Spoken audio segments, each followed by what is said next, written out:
Section 6.6 exponential and logarithmic functions. So this is the section where we kind of get into the algebra of solving logarithms and exponentials.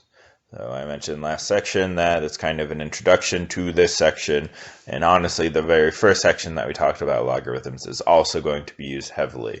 So if you didn't feel comfortable about translations or maybe how to compress logarithms, it might be worth reviewing that before diving into this section. Okay, this question, 2 to the x is equal to 3 to the x plus 1. I can't really use the trick that I saw in the last slide because there's not really anything I can take 2 to the power of to get 3. I mean, there is technically something that exists. It's not a really nice number that I could figure out quickly or in a reasonable amount of time or anything like that. So this is one of those kind of weird problems that there's a lot of different ways to solve it. You might see something on the internet that's a little bit different for what I'm going to do. And honestly, your answer might look a little bit different as well, but it has potential to be right because logarithms are, maybe if you compress it a little bit further or expand it or use change of base, it can make things that don't look like the same thing are actually the same thing. So a good way to kind of check your answer against mine or WebWorks or something like that is to honestly just throw it into your calculator and say, I don't think these things are the same. Let me check. Oh, I got the same number, so they actually are the exact same thing. So the process I'm going to use is, since I don't have like bases, I'm just going to take an ln of both sides. I'm not really doing anything in that step, but I'm kind of just following that golden rule of algebra, that I can do something to both sides of the equations as long as I do it to the other side. Like I can't just ln one side and not ln the other side. So I'm just doing the natural log of both sides. You could do the log regular base of 10 of both sides. Honestly, you could translate immediately as well. So that's kind of what I'm talking about. There's a bunch of different ways. This is just kind of the way that I believe our department prefers. This is kind of the route that they like to do. And so what I'm able to do if I take the ln of both sides is I can use that power rule and bring the x in front of, bring the powers in front of both logs. So if I use the power rule, ln 2 to the x becomes x ln of 2, and ln of 3 to the x plus 1 becomes x plus 1 times ln of 3. And now I just kind of solve using algebra. I guess I repeated the line again. That's weird. Okay, so now I'm going to solve using algebra. I'm going to distribute my ln of 3 to x plus 1, so that becomes x ln of 3 plus ln of 3. Now I want to solve for x, so I'm going to subtract x ln of 3 from both sides. I'm going to factor out x. I'm going to divide both sides by ln of 2 minus ln of 3, and that gets me my final result. So I could potentially, if I wanted to, compress that denominator. It's one of those that again is still technically correct, but anytime you can do less work in mathematics, or at least when you're doing a test and you're stressed about the final, if it doesn't say like compress anything or anything like that, I would not do the extra work and I would just leave it like this. But another answer just off the top of my head would be if I had logs there versus ln, or another equivalent answer is ln of 3 over ln of 3 divided by 2, or no, 2 divided by 3. So if you're getting those different answers, like I mentioned, just go ahead and throw them in your calculator, see if they are getting you the same number result that I just got in this example.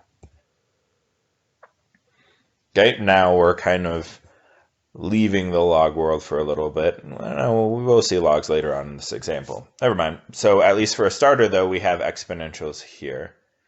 And so in order to kind of solve this exponential, I'm going to try and get I'm going to get all of my e's on one side and all of my numbers on the other, which is just a one-step process in this.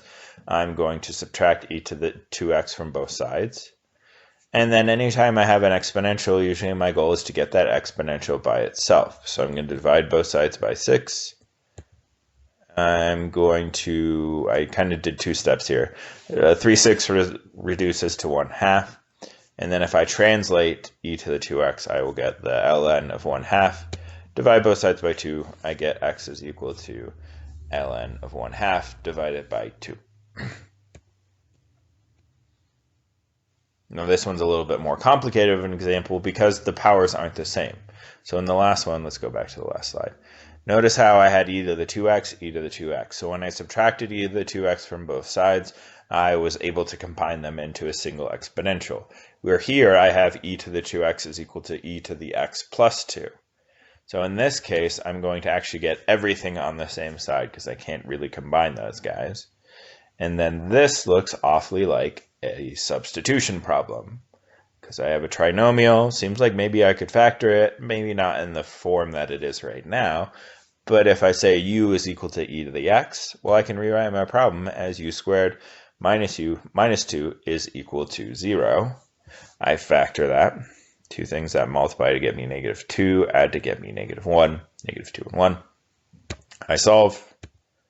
And so u is equal to 2, u is equal to -1, but I'm not solving for u, I'm solving for x. So I plug back in e to the x, and I think I solved that, yeah, okay. So I plug back in e to the x, it's equal to 2, I translate it, so x is equal to ln of 2, great.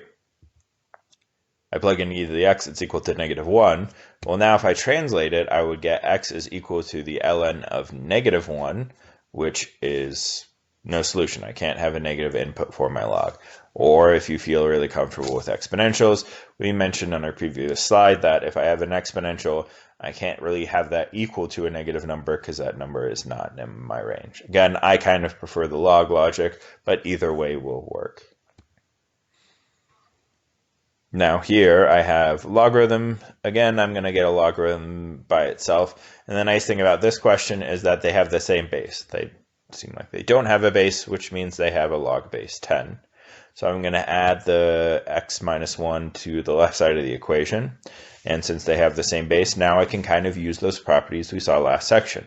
I can compress it into a single log.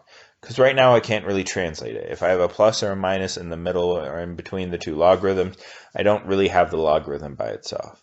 So I'm going to compress it until I have a single log, which would be x plus 2 times x minus 1. And then I'm able to translate it. So I can translate my log, which has a log without any base is log base 10.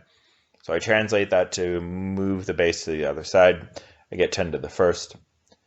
And then I FOIL, so x plus 2 times x minus 1 gets me x squared plus x minus 2. 10 to the first is 10.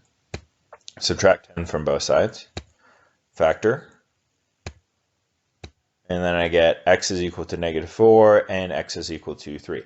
Now with logarithms, we have to check our answer because it wasn't that important with exponentials because an exponential has the domain of everything. So if you've solved it and you're able to kind of get to the end, and you did everything correct, your answer will work. With logarithms, your domain is not everything.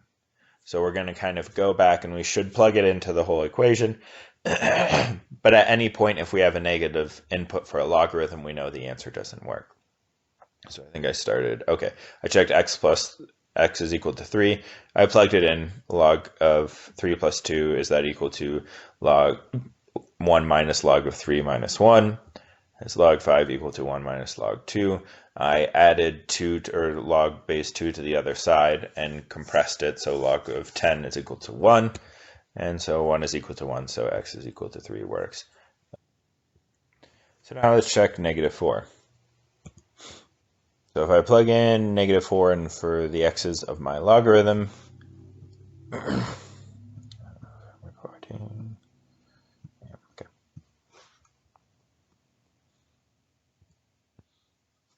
So now let's check -4. So let's plug in -4 into our original equation.